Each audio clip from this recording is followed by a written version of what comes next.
আমরা আপনাকে আহ্বান জানাই, শহীদ ওসমান হাদিও একই সুতোর মানুষ, যিনি এই সকল আধিপত্যবাদের বিরুদ্ধে দাঁড়িয়েছিলেন। আমরা যদি বাংলাদেশ থেকে আধিপত্যবাদকে নির্মূল করতে না পারি, তাহলে বাংলাদেশের স্বাধীনতা সার্বভৌমত্ব থাকবে না। আমাদের জীবনে, আমাদের দেহে এক বিন্দু রক্ত থাকা পর্যন্ত আমরা বাংলাদেশের স্বাধীনতার সার্বভৌমত্বকে ভারতের কাছে বিকিয়ে যেতে দেব না, দেব না, দেব না।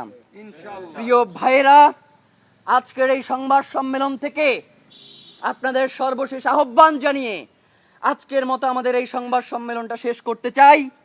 শহীদ ওসমান হাদিকে যারা খুন করেছে, এই খুনের পেছনে যেই দেশি বিদেশি চক্রান্ত জড়িত রয়েছে এবং বাংলাদেশ থেকে এই খুনকে যারা ঘটিয়েছে, তাদের প্রত্যেককে বিচারের মুখোমুখি করতে হবে অতি দ্রুত। নাম্বার 2, এখন পর্যন্ত 14 থেকে 15 বার শহীদ ওসমান হাদির এই যে তদন্ত, এটাকে পেছানো হয়েছে।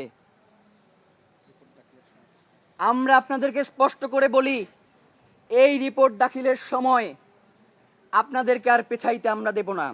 এইটাকে কোনোভাবেই আমরা মিস্টেরিয়াস কেস হইতে দিব না। পররাষ্ট্র মন্ত্রণালয়ের পক্ষ থেকে আমাদেরকে জানানো হয়েছে, আপনাদের মাধ্যমেই আমরা জেনেছি যে গত 1-1.5 মাস 2 মাস আগে আমাদের যিনি পররাষ্ট্রমন্ত্রী, তার সাথে ভারতের পররাষ্ট্রমন্ত্রীর একটা বৈঠক হয়েছে পররাষ্ট্র পর্যায়ে, এবং তিনি বলেছেন যে অতি দ্রুত শহীদ ওসমান হাদির খুনিদের দেশে ফিরিয়ে আনার ব্যাপারে ভারত সম্মত হয়েছে। অথচ অত্যন্ত আশ্চর্যের বিষয় হচ্ছে, যার সাথে বৈঠক হয়েছে তার ব্যাপারেই মমতা বন্দ্যোপাধ্যায় বলেছে যে সে নাকি তাকে চুপ থাকতে বলেছে এই ব্যাপারে। তো সুতরাং আমার কাছে মনে হয়েছে, বাংলাদেশের পররাষ্ট্র মন্ত্রণালয় থেকে যেই বিবৃতি দেওয়া হয়েছে খুনিদেরকে ফিরিয়ে আনার ব্যাপারে, এইটা মূলত বাংলাদেশের স্বাধীনতাকামী জনগণকে এই খুনের বিচার থেকে, এই লড়াই থেকে দূরে সরিয়ে রাখবার জন্যই এই কথাগুলো বলা হয়েছে। নয়তো যেই অমিত শাহের নাম একদম সরাসরি এই খুনের সাথে জড়িত হয়েছে, তার সাথে বৈঠক করে খুনিয়ে ফিরিয়ে আনা হইতেছে, এটা তো পাগলেও বিশ্বাস করবে না। প্রিয় ভাইয়েরা, আমরা আপনাদেরকে স্পষ্ট করে বলি যে অতি দ্রুত, মানে কোনো, আপনি দেখেন ফিরিয়ে আনা হবে, মানে এইটার কোনো সময়সীমা নাই। এটা একটা ইনফিনিটি ব্যাপার, যে কবে ফিরে আনবে এই ব্যাপারে কোনো ব্যাপার নাই, কিন্তু ফিরে আনা হবে। আমরা স্পষ্ট তারিখ চাই যে আর কত দিনের মধ্যে সরকার পররাষ্ট্র মন্ত্রণালয়ের পক্ষ থেকে এই খুনিদেরকে ফিরিয়ে আনার ব্যাপারে ব্যবস্থা গ্রহণ করবে, সেই তারিখটুকু আমাদেরকে জানাবে। নয়তো এই যে বন্দি বিনিময় চুক্তি রয়েছে, এইটা বাদ দিয়ে দেন, এইটা বাদ দিয়ে দেন। যেইটার কার্যকারিতা নাই, সেই চুক্তি তো আমার মানার কোনো দরকার নাই। প্রিয় ভাইয়েরা, নাম্বার 3, আমরা আগেও বলেছি, এখনো বলি, সিভিল এবং মিলিটারি ইন্টেলিজেন্সের মধ্যে এই আওয়ামী দোসররা এখন পর্যন্ত ঘাপটি মেরে বসে আছে। গতকাল থেকে আপনাদের কাছে এই ব্যাপারগুলো অনেকটাই সুস্পষ্ট। যখন আমাদের আলাপ করবার কথা ছিল মমতা বন্দ্যোপাধ্যায়ের বক্তব্য এবং ভারতের সংশ্লিষ্টতার ব্যাপারে, তখন দেখবেন যে হঠাৎ করে 2-3 ঘন্টা পরে আমরা নিজেদের মধ্যে কামড়াকামড়ি শুরু করে দিয়েছি। আজীবন এই আধিপত্যবাদ আমাদের ভিতরে এই কামড়াকামড়ি অব্যাহত রেখেছে নিজের আধিপত্যবাদ কায়েমের জন্য। সুতরাং এই সিভিল এবং মিলিটারি ইন্টেলিজেন্সের মধ্যে এই যে আওয়ামী দোসররা রয়েছে, তাদেরকে চিহ্নিত করে অতি দ্রুত বিচারের মুখোমুখি করতে হবে। এবং সর্বশেষ আপনাদেরকে একটা দুঃখের কথা বলি, শহীদ ওসমান হাদি আজকে প্রায় 6 মাস তিনি এই জাতীয় কবি কাজী নজরুল ইসলামের পাশে সমাহিত রয়েছেন। আজ পর্যন্ত তার কবরে একটা নাম ফলক বসে নাই। আজ পর্যন্ত শহীদ ওসমান হাদির এই কবরটাকে যে একটু সুন্দর করে সাজানো দরকার, সেই প্রয়োজন রাষ্ট্র মনে করে নাই। আমরা সরকারের কাছে আহ্বান জানাই, রাষ্ট্র যদি তার আজাদির সন্তানদেরকে এইভাবে করে হেয় করবার প্রচেষ্টা করে, পরবর্তী সময়ে যদি তারা কোনো ধরনের, বর্তমানে যারা সরকারে রয়েছে, আজীবন তো তারা সরকারে থাকবার নিয়ত করে আসে নাই, কোনোদিন যদি তারা ক্ষমতা থেকে বিচ্যুত হয়ে যায়, তাহলে এই জনগণ তাদেরকে কোনোদিন ক্ষমা তো করবেই না, উল্টো তাদেরকে এই আজকের এই দিনের জন্য বিচারের মুখোমুখিও করতে পারে। সুতরাং অতি দ্রুত যাতে ওসমান হাদির কবরকে, এবং আরেকটা ব্যাপার দেখেন, ওসমান হাদিরে কোনোভাবেই তো তারা বাঁচাইতে পারে নাই, কিন্তু ওসমান হাদির মৃত্যুর পরে তার নিরাপত্তা নিয়ে রাষ্ট্রের আরে মারাত্মক ব্যাপার স্যাপার, তার লাশটা কোন রাস্তা দিয়ে আসবে সেটা আমরা পর্যন্ত জানি না। আমরা জানতেছি যে তার লাশ আসতেছে শাহবাগে, গাড়িতে উঠবার পর দেখতেছি যে তার লাশ যাইতেছে হৃদরোগ ইনস্টিটিউটে। আবার তার কবর খুলে দেয়া হচ্ছে না, তার কবরে এখন নিশ্চিদ্র নিরাপত্তা দরকার। কিন্তু যখন শহীদ ওসমান হাদিকে এই রাষ্ট্রের প্রয়োজনে বাঁচিয়ে রাখবার দরকার ছিল, তখন সরকার তার নিরাপত্তা নিশ্চিত করতে পারে নাই। তো এই জন্য আমরা অতি আহ্বান জানাই যে শহীদ ওসমান হাদিকে বাংলাদেশ ভালোবাসে। শহীদ ওসমান হাদি এই বাংলাদেশের স্বাধীনতা সার্বভৌমত্বের অতন্দ্র প্রহরী।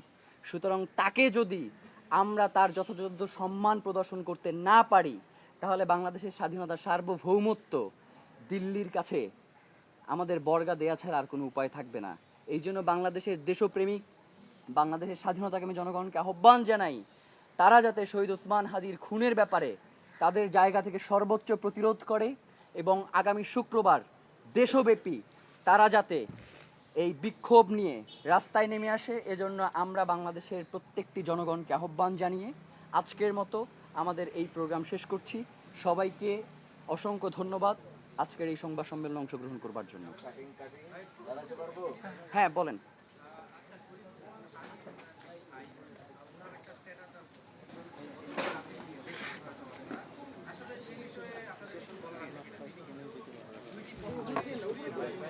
প্রথমত হচ্ছে শহীদ ওসমান হাদির বড় ভাই ওমর হাদি তিনি যেই দুইটা পোস্ট করেছেন, এই দুইটা আপনারাও যখন দেখেছেন আমরাও তখনই দেখেছি। মানে এমনটা না যে আমাদের সাথে আলোচনা করে উনি এই পোস্টটা দিয়েছেন।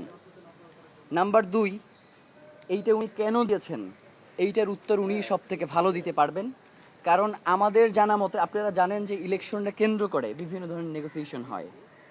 আমার জানা মতে বিএনপি এবং জামাত উভয় দলই শহীদ ওসমান হাদির সাথে বিভিন্ন পর্যায়ে নেগোসিয়েশন করেছে। বিএনপির পক্ষ থেকেও ঢাকা 8 যে ঢাকা, কারণ আপনারা জানেন যে ঢাকা 8 অত্যন্ত গুরুত্বপূর্ণ একটা আসন এবং বাংলাদেশের যে রাজনৈতিক বিভিন্ন সমীক্ষা, সেখানে ঢাকা 8 অত্যন্ত গুরুত্বপূর্ণ। কারণ হচ্ছে রাজনীতির কেন্দ্রবিন্দু হচ্ছে এই ঢাকা 8, যার কারণে প্রত্যেকটা দলই চাইবে যে ঢাকা 8 তার হাতে থাকুক। সেই জায়গা থেকে বিএনপি এবং জামাত প্রত্যেকেই তার সাথে নেগোসিয়েশন করেছে এবং তারা বলেছে যে আপনি যদি অন্য কোনো আসন থেকে ইলেকশন করতে চান সেক্ষেত্রে আমরা আপনাকে সহায়তা করব। এটা বিএনপি এবং জামাত দুই দল। তো এর বাইরে আমার কাছে অন্য কোনো তথ্য নাই এবং ইনকিলাব মঞ্চের কাছেও এই ব্যাপারে আর কোনো তথ্য নেই। এই ব্যাপারে তারাই সুস্পষ্ট বক্তব্য দিতে পারবেন যে সে কেন এই কথাগুলো বলেছে।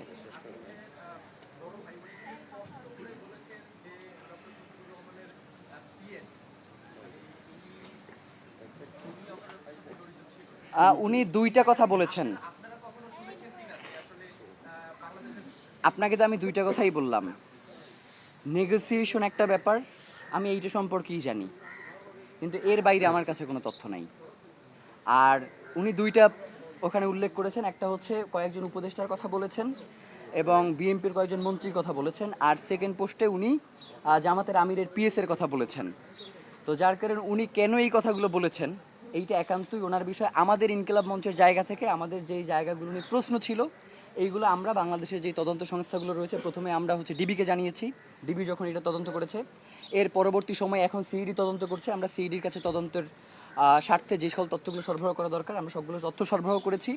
এখন তারা তদন্ত করে দেখবে যে এই বিষয়গুলোর সত্যতা কতটুকু বা মিথ্যে কতটুকু। কিন্তু আমাদের কাছে এখন পর্যন্ত এগুলোর কোনো সুস্পষ্ট বার্তা অন্তত আমাদের কাছে আসে নাই। তার কাছে আসলে সেটা তিনিই ক্লিয়ার করবেন। জি,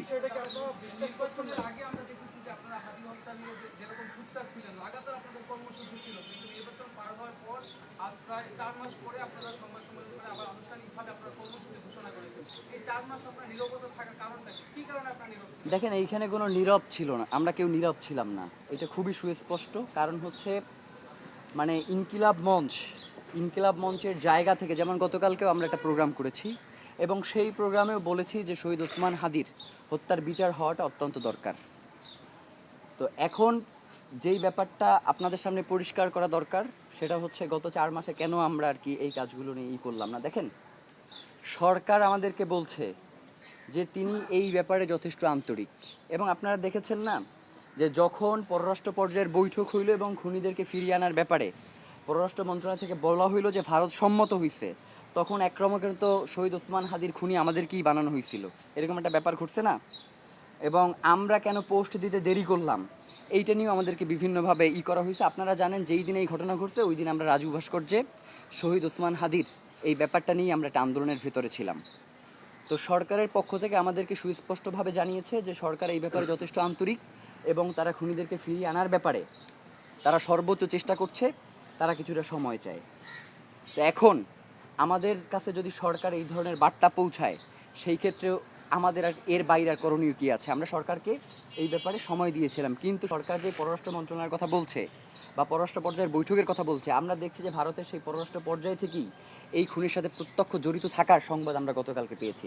যার কারণে আজকে আমরা এখানে ধরেন এক রকমের সরকারকেও মনে করছি যে রাষ্ট্রের কুশীলবরাও এর সাথে জড়িত থাকতে পারে, সেই জায়গা থেকেই আমাদের এইখানে আসা, এর বাইরে অন্য কোনো কারণ নাই। মানে আমরা প্রত্যেকটা ইস্যুতে শহীদ ওসমান হাদির এই হত্যার বিচার নিয়ে কথা বলিনি এমন কোনো নাই, এবং গত 4 মাসে অন্তত আমরা 30-এর অধিক প্রোগ্রাম করেছি এবং প্রত্যেকটা প্রোগ্রামে শহীদ ওসমান হাদির এই হত্যার ব্যাপারে আমরা জোরালো আলাপ করেছি। জি,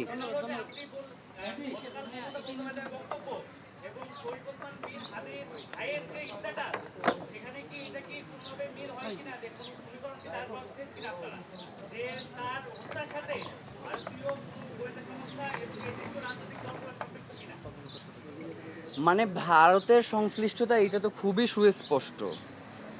মানে ভারতের সর্বোচ্চ পর্যায় থেকে মমতা বন্দ্যোপাধ্যায়কে বলা হচ্ছে যে তুমি চুপ থাকো, এইটা দেশের বিষয়।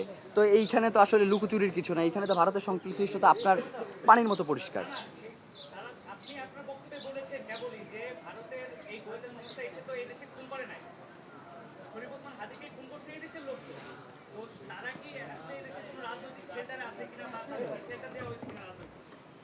আমার কাছে মনে হয় যে ভারতের নিয়ে বেশ কিছু বই আছে, তারা কিভাবে তাদের অপারেশনগুলো পরিচালনা করে এইটা যদি আপনারা কম বেশি পড়েন তাহলে বুঝতে পারবেন যে সে আসলে দেশের অভ্যন্তরে ঢুইকে হত্যা করে নাকি দেশেই তার নিজের এজেন্ট ঠিক করে হত্যা করে, এইগুলো আপনাদের কাছে পরিষ্কার হয়ে যাবে। জি, দেখেন আমরা এই ব্যাপারে কিছু জানি না, আমরা আপনাদের মতোই ওই আপনিও জেনেছেন আমিও জেনেছি, এবং এই ব্যাপারে পরবর্তী সময়ে তার সাথে আমার কোনো কথা হয় নাই। জি, দেখেন তদন্তাধীন বিষয় নিয়ে মানে শহীদ ওসমান হাদির এই খুনের পুরো প্রক্রিয়াটা তো, যেমন আমি কি বাংলাদেশের কারা জড়িত এই ব্যাপারে কোনো কিছু বলেছি, কিন্তু যেহেতু মমতা বন্দ্যোপাধ্যায় বলেছেন যে বাংলাদেশ উত্তাল হবে, সে কিন্তু বলে না ইন্ডিয়া উত্তাল হবে। সেই জন্য আমরা আশঙ্কা করছি যে বাংলাদেশেরই এমন কোনো পর্যায়ের নীতি নির্ধারণী ব্যক্তি যারা বাংলাদেশ রাষ্ট্রকে নিয়ন্ত্রণ করে এমন কেউ জড়িত থাকতে পারে, যার কারণে বাংলাদেশ উত্তাল হওয়ার সম্ভাবনা রয়েছে। সেই জায়গা থেকে আমরা বলেছি, এইখানে তো আমরা কোনো সুস্পষ্ট। জি, আপনি কি সাংবাদিক? এটা সংবাদ সম্মেলন, এটা সংবাদ সম্মেলন, আপনি আমাকে আলাদা করে প্রশ্ন করবেন। জি, জি,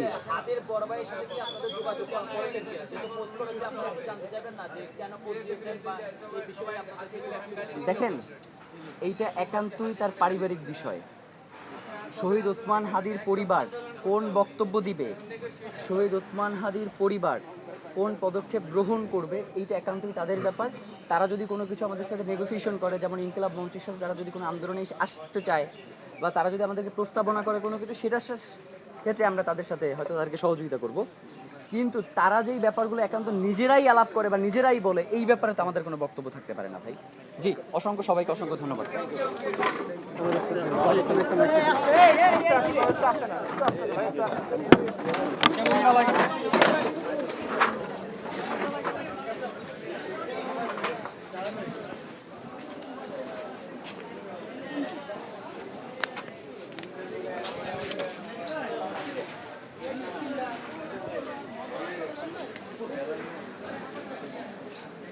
Baik.